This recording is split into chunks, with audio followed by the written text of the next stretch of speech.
Saturday, February 9th, the 75th anniversary of the liberation of the Marshall Islands during World War II, residents of Ibai and Kwajalein, Usaka Atoll Command staff dignitaries from the U.S. and RMI governments gathered at the Multipurpose Center on Ibai to celebrate the Kwajalein Memorial Day.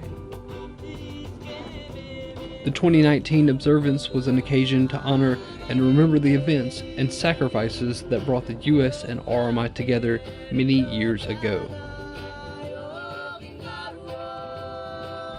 Festivities began with a parade led by a color guard of Marshallese national and local police officers and the Kwajalein High School Marching Band.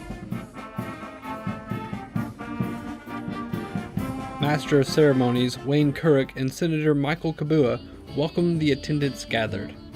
Music performances were provided by the Ibai LKC String Band and the church choirs, as well as the Kwajalein High School Band playing the U.S. National Anthem. The President of the Republic of the Marshall Islands, Dr. Hilda Heine, U.S. Ambassador to the RMI, Karen Stewart, and Kwajalein Atoll local government, Mayor Hirata Kabua, presented official remarks during the ceremony. They reflected on the significance of the events for communities and residents throughout the atoll.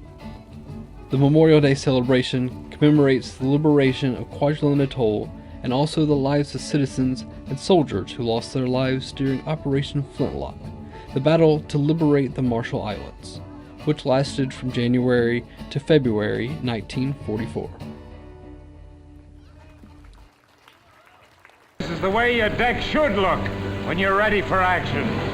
AFN Kwajalein remembers one of the most impressive amphibious military campaigns in history. Operation Flintlock, the code name for the 1944 U.S. invasion of the Marshall Islands, was an important land grab in the American forces' island-hopping campaign against the Japanese forces in the Pacific during World War II. In this series, we offer an overview of this chapter in Kwajalein Atoll history.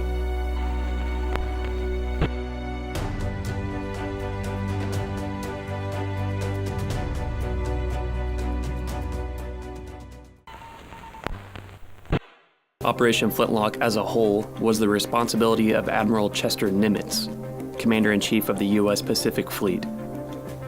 Commanding the operation directly under Nimitz was Rear Admiral Raymond Spruance, commander of the 5th Fleet. It was January 1944 when Nimitz's and Spruance's forces set sail from America's west coast and Hawaii. The armada consisted of nearly 300 ships, the largest flotilla yet assembled for combat. On those ships were 40,000 Army infantry, Marine infantry, sailors, aviators, and support personnel. As they made the 2.5-week voyage to the Marshalls, the troops played cards, sang songs, and dealt with the dank heat of their transports the best they could. Meanwhile, officers and their men studied the intelligence gathered by photo reconnaissance flights that had taken place over the archipelago in the latter months of 1943.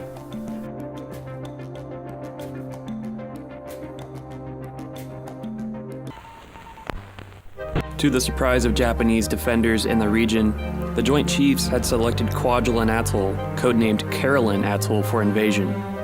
The Japanese had expected an attack at Jalwit or Mili, where their military fortifications were considerably stronger. But putting his attack where the Japanese least expected it was essential to Admiral Nimitz's plan in the Central Pacific. He would strike at the heart of the Marshalls to carve out air bases so that forces could move farther west to Chuuk and beyond. We hear that it is a complex of heavily fortified islands surrounded by airstrips, with naval anchorages at certain spots among the islands. On Kwajalein Atoll, the Japanese defenders consisted mostly of the following. At Roy, there were thousands of Air Force personnel of Japan's 24th Naval Air Flotilla. It was commanded by Rear Admiral Michiyuki Yamada, the highest-ranking officer on Roy at the time of the American invasion.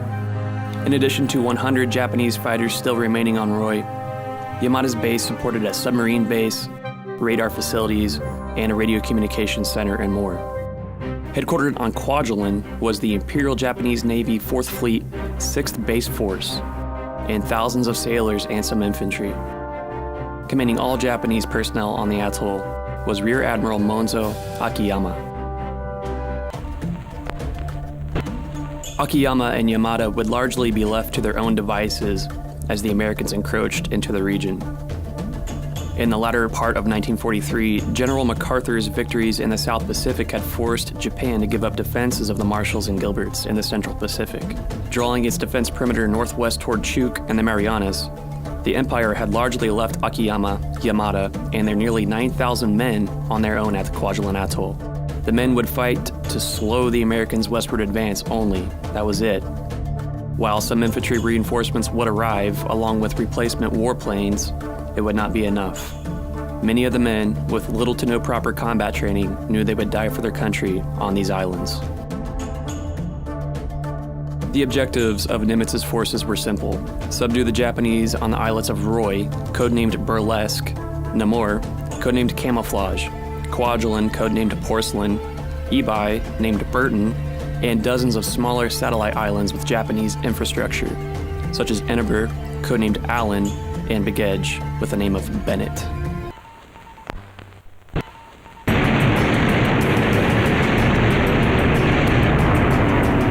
Along with photo reconnaissance flights in the months leading up to the American invasion, many bombing runs from the now U.S.-held Gilbert Islands and Navy carriers had spent time softening up Japanese targets and destroying Kates, Zeros, and other planes on airstrips that were peppered throughout this region.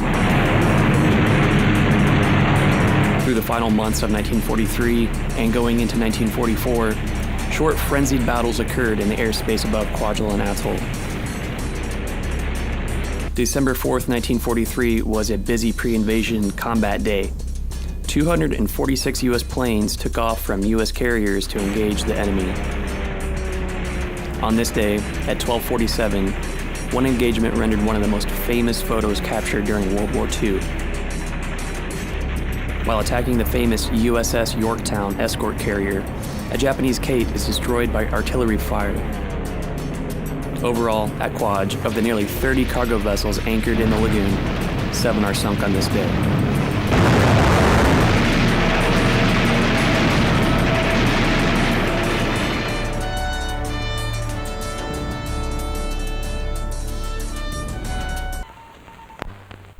Finally, on January 29th and 30th, Nimitz's armada arrived near the atoll and split into two. The Northern Attack Force with the 4th Marines headed to Roy Namur, and the Southern Attack Force with the Army's 7th Infantry headed to Kwajalein. Operation Flintlock was officially a go.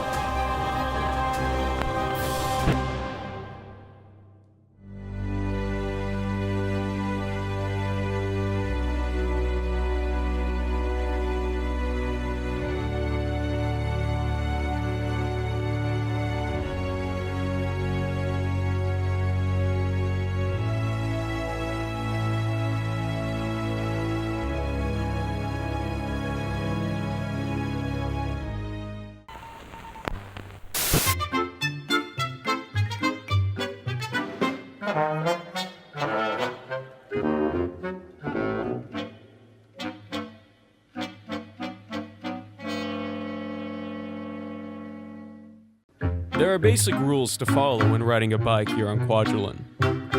For instance, go with the flow, not against traffic.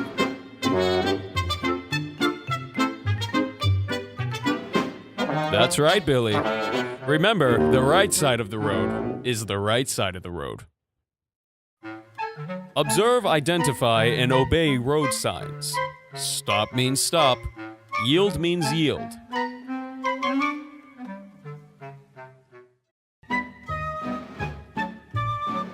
That's better. Remember to stop all the way now. Go on, Billy.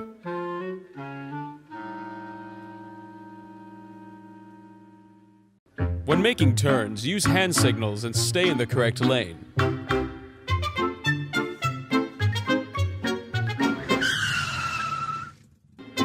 Billy, are you serious?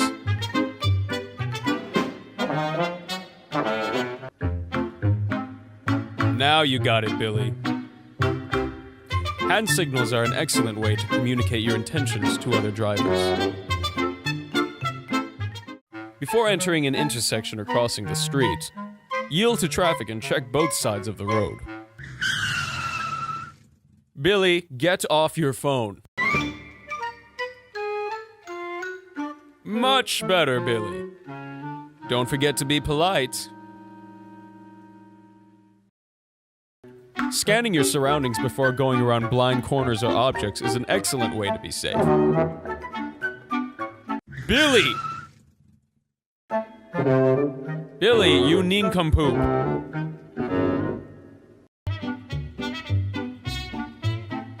Well done, Billy. Do not ride your bike in an unsafe area, such as construction zones or in the middle of a forklift. You have done it now, Billy. The police officer has been nothing but kind to you all day. I can't say I didn't see this coming. These rules are meant to be followed, not ignored. And yes, the rules apply to everyone. You are just the worst, Billy.